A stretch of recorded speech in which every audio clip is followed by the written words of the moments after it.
Got the old Talon tucked away. Kind of tidied up the shop a little bit here. Well, this used to be the storage, but except for this stuff, I don't know what the heck. Oh, well, that's part of my plasma table. But yeah, picked this up this morning. Drove down and got it this afternoon. Now got back and getting some work done. So of course this barn was cold storage, so it didn't have any wiring over here when I first moved in. We built this loft up here, and I put a couple outlets in. Nothing crazy, but now I've got this over here, and I bought this compressor and air dryer. All I did was run one outlet over here, and then a 30 amp for the compressor. Well, obviously you got to upgrade.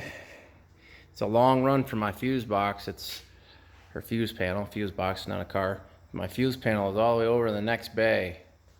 So that was I had to run some new wiring. So what I'm going to do is take this old compressor wire, which is 30 amp. What is that? 10-2 wiring. She's only rated at 30 amps. And it's a pretty long run, so I'm going to use that to run the plasma. So I've got to extend that. I bought a junction box for over there, and I'm going to extend the wiring all the way over to that pole. Then I bought this flexible 14 or 12 3-wire. I'm going to undo this control panel and come up with some conduit up here, and then go over to the wall and down to the outlet over there, because I don't want to walk on cords on the floor. And then I also got another 15 foot of 14-3. Oh, I'm sorry.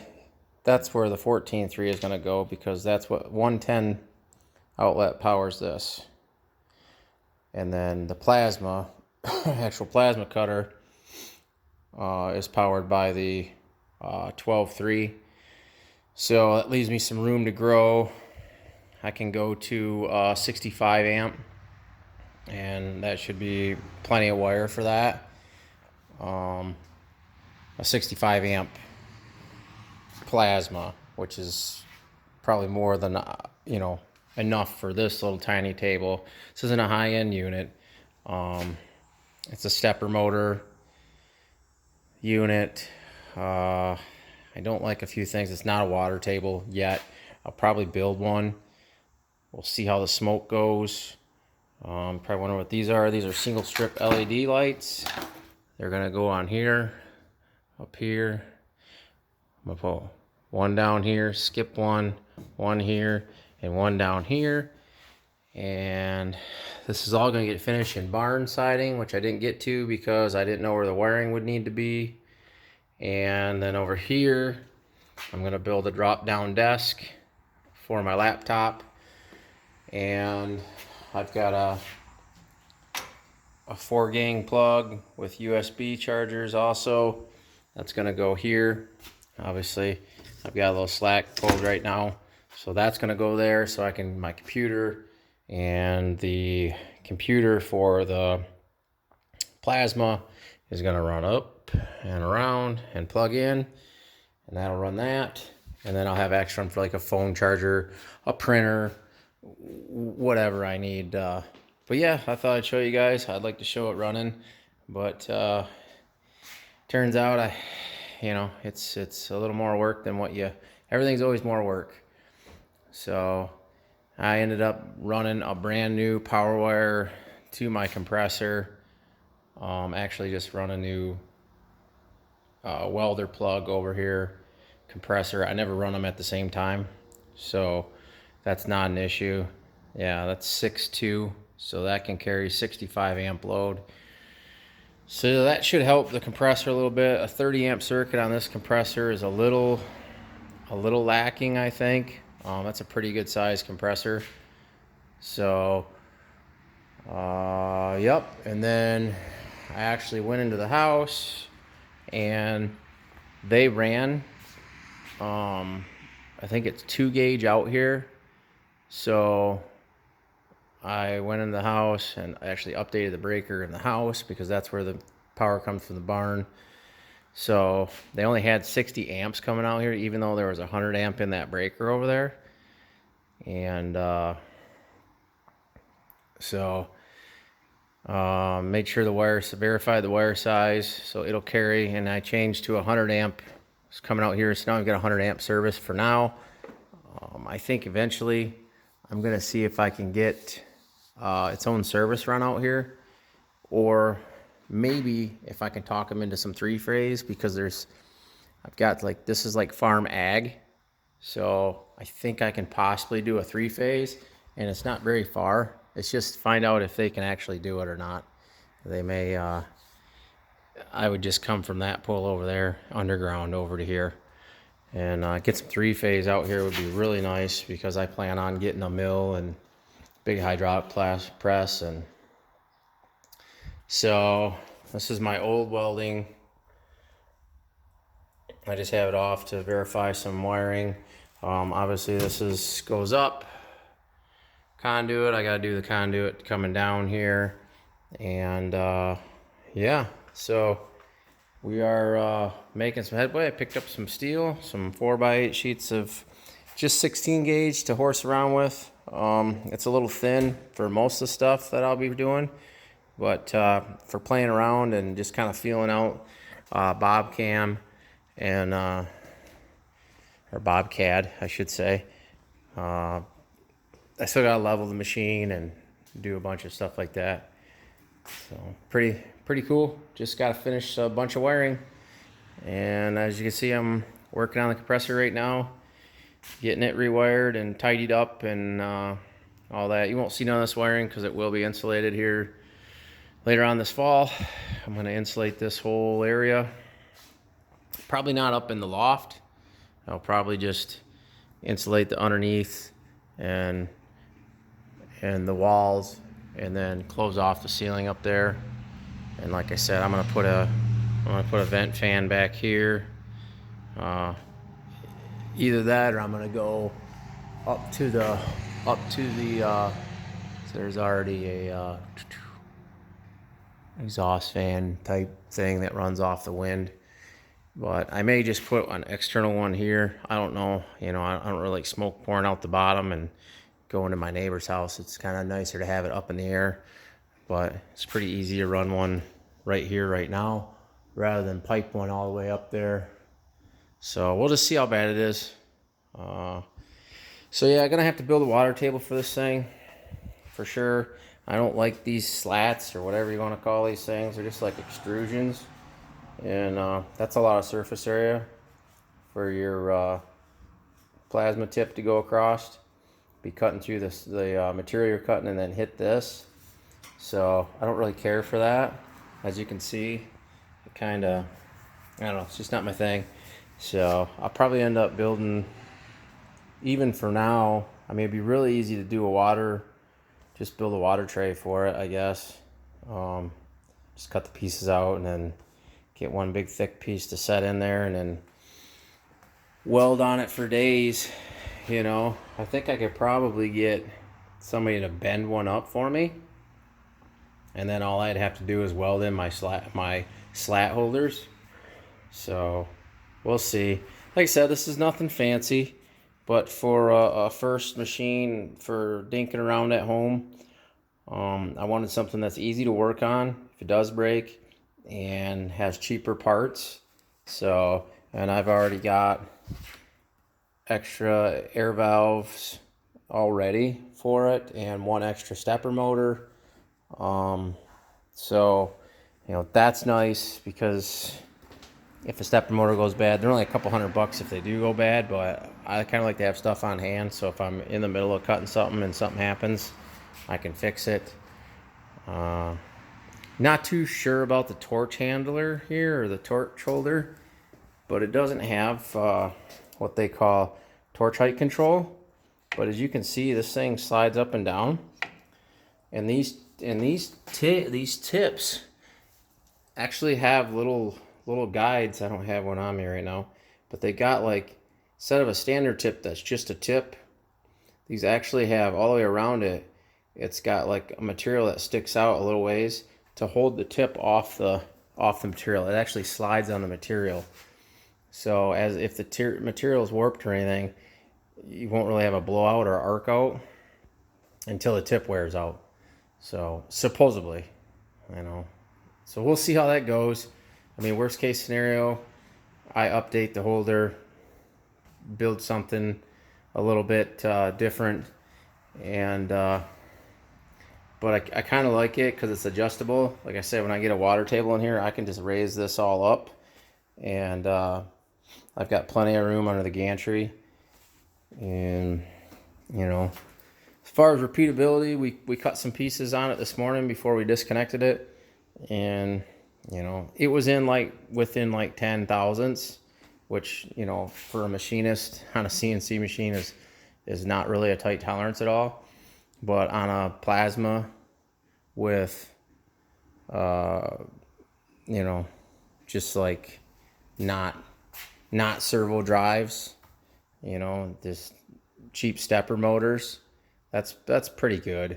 It's not the best on the market. I mean, some of them claim to within 2 to 3 thousandths, which I don't know if that can be held consistently over the lifetime of the machine, or that's just what they tell you. But it's got roller guides and stuff. They're all hardened, and I'm a pretty clean freak, so I think if you keep everything cleaned up real nice and maintained, a little touch of oil here and there, and just keep everything wiped down and in good shape, it should last for a little while and at least pay for itself. That's my plan, is to have it pay for itself. And then maybe at that point, if I'm still liking it and I'm staying busy with it, I'll upgrade to a nicer machine. I'd really like to get a water jet. Unfortunately, nobody's really jumped into the market for the, I should say, non-production runs. Most of them are like 50 horse machines, and even the smaller ones, and they're $60,000-$70,000, and they're just made for production. I think there's a big market if somebody could bring something to market in the $20,000 to $25,000 range. That is like a 4x8 table that has the 5-axis on it. And so what if it takes your cut times take twice as long because you can't run a big enough pump on single phase power?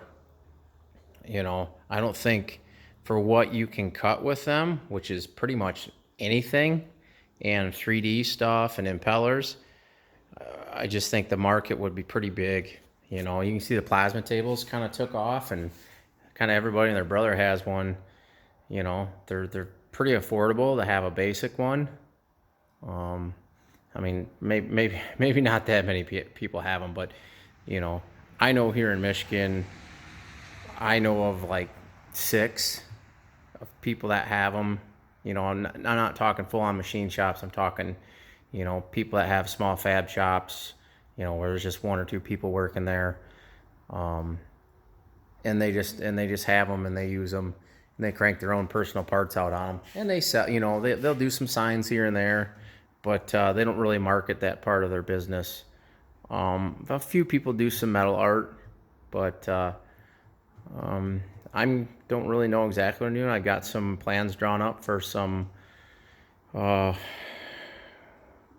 sprayer brackets for some tractors and stuff, and because I've built some of them in the past and I've had some interest from some dealers, so we're gonna maybe expand that a little bit. I am on the search for a hydraulic press, brake press, and I'd like a pneumatic one.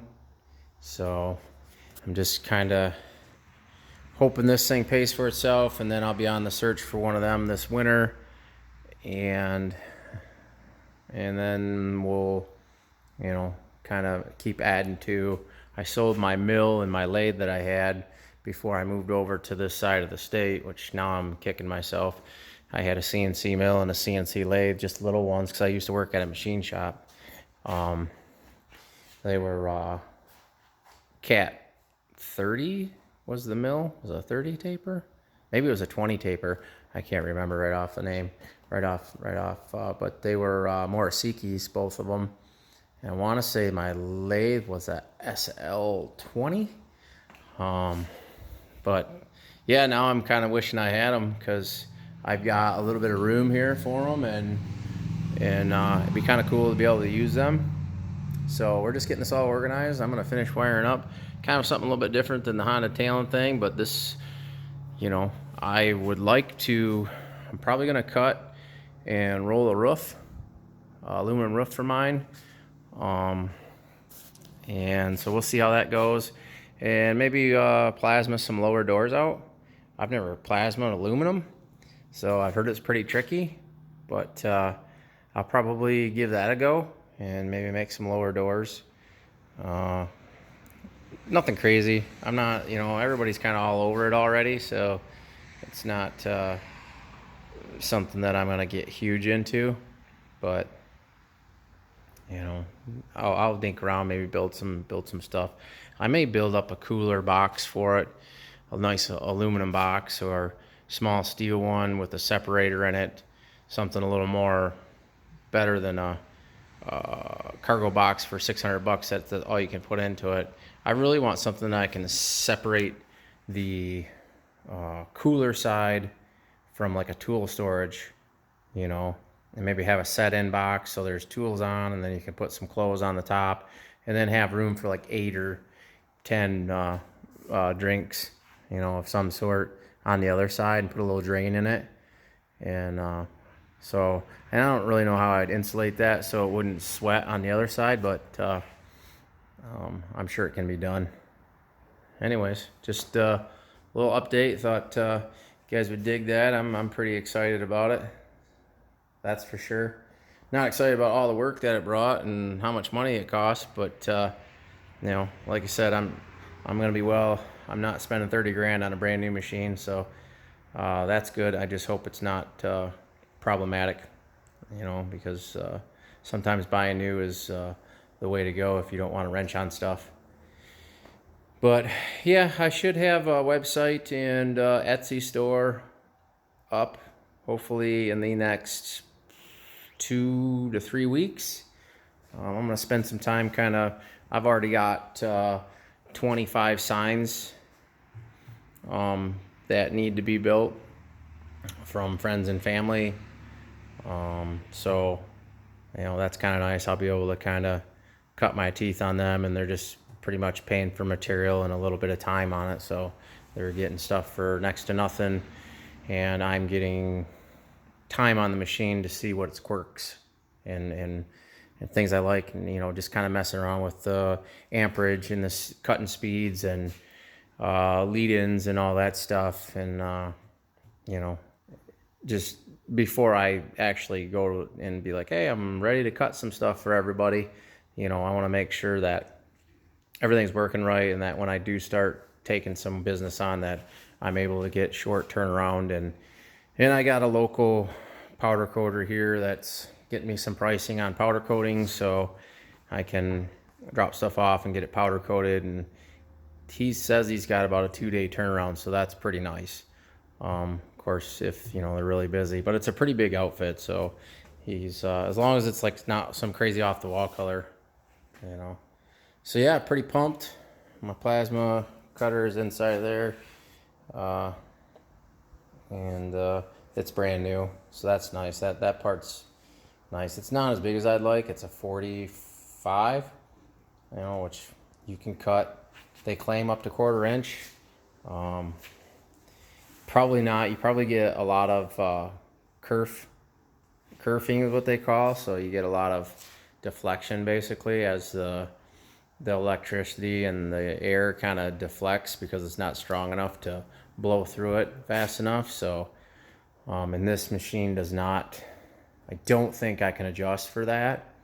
But I do have some 1/4 inch stuff here, so it will be interesting to cut some and see how it performs on 1/4 inch. And that's another reason why I want to step it up to at least a 65. I'd love to do like an 80, but I don't think that I would put this kind of money in this machine. But I guess you can always keep the plasma, and when you upgrade to a, you know, I'd love to have a Hypertherm like a 85 and be able to cut up to 3/4. Because that leaves you like in the excavators, you can cut like excavator bucket supports and, you know, build all kinds of big stuff, you know, like snow pushers and you know, stuff like this. I've got a snow pusher I've got to build all sides for right now. Actually, it was just a snow plow, and I got to cut sides and make it into a pusher. Basically, it looks like a box blade without the big 3x3 square tube going across. I built all the bracketry to go on my quick change bucket on my tractor already, so it works just like a regular plow, but I need the sides done. So I'll probably cut them because I have that CAD file already. I'll probably cut them out on this, and I'm going to cut that out of 1/4 inch to see how it does. It'll be interesting for sure. Hopefully it can cut 1/4 inch and it's not terribly bad. Leaves a nice. It may just be slow, you know. You may have to. It may take, you know, 10 minutes to cut that out, which, you know, I'm okay with. You know, this is not a production machine, so pretty cool. Anyways, guys, thought I'd share that with you.